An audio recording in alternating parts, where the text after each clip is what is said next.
pushoni një çast nga aktivitetet e shumta dhe dëgjoni një koment për jetën nga Dr. Harold Sala. Perëndia dhe ëndra juaj e parealizuar. Por ai u tha të gjithëve: nëse dikush do të vi pas meje, le ta mohoj vetveten, ta marrë çdo ditë kryqin e vet dhe të më ndjek. Ungjilli sipas Lukës, kapitulli 9, vargu 23. Ai ishte një biznesmen mjaft i suksesshëm, me një martesë të mirë dhe me 2 fëmijë të mrekullueshëm.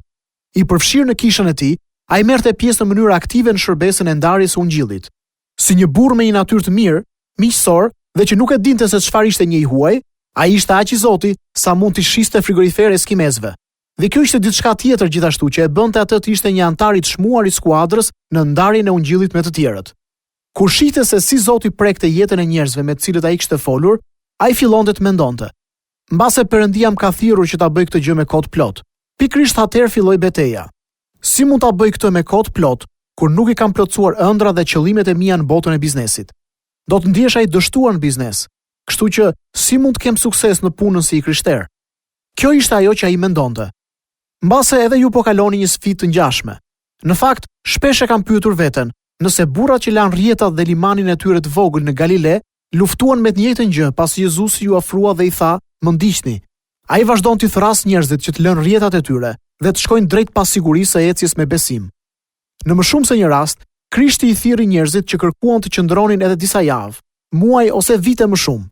Njëri tha: "Sapo bleva një ar dhe më duhet të shkoj ta shoh." Një tjetër tha: "Kam nevojë të shkoj të varros timat dhe pastaj kthehem. Prit sa të plotsoj ëndrrën time dhe më pas do të kthehem. Kam para në bank.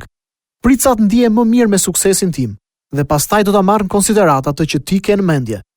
Qëllimet dhe frymëzimet e parealizuara mund t'ju mbajnë të lidhur në bark dhe t'ju nxisin që të shkoni pas ëndrave tuaja në vend që të kaloni në nivelin e domethënies në jetë.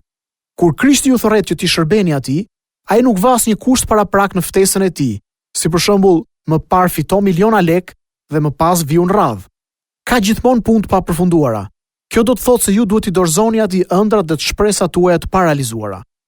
Dietrich Bonhoeffer u shpreh kështu: kur Krishti thërret dikë, ai thërret që të vijë dhe të vdes. Pra, a është dorëzimi i ëndrave dhe ambicieve pjesë të vdekurit ndaj vetvetes? Nëse dikush do të vi pas meje, le ta mohoj vetveten, ta marrë çdo ditë kryqin e vet dhe të më ndjek. Ungjilli sipas Lukës, kapitulli 9, vargu 23. Dhe ai që merr kryqin nuk ka më një program të tij. Në atë pikë, ai bëhet një shërbëtor i Krishtit. Problemi është se për kufizimi i suksesit në kulturën tonë si barazimi paras, pozicionit dhe fuqisë, ka depërtuar aq shumë në të menduarin tonë, sa është e nevojshme që ta riprogramojmë vetveten, në të kundërt do të përballemi me një koncept dështimi. Suksesi nuk ka të bëjë me paran, famën apo me të qenit i rëndësishëm në botë. Përkundrazi, suksesi i vërtet ka të bëjë me kërkimin, me gjetjen dhe me të bërin e vullnetit Perëndis në jetën tuaj.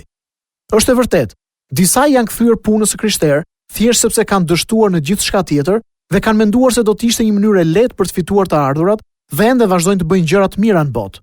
Por në përgjithësi, të gjithë ata që janë të denjë për të qenë krip në të, do të kenë gjithmonë qëllime dhe ëndra të papërmbushura. Dhe kjo është një lloj motivimi që do të kontribuojë në sukses në perspektivën e Perëndis.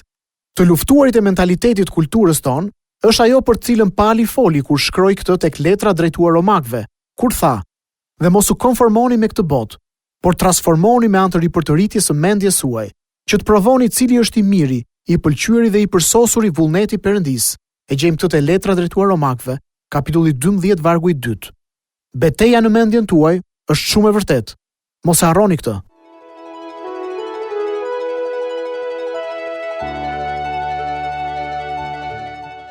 Sa po dëgjuat Dr. Harold Sala në këtë koment për jetën. Për më shumë informacion për këtë program, vizitoni radioviz7.net. Do dëshironim shumë të na shkruanit në info@radioviz7.net.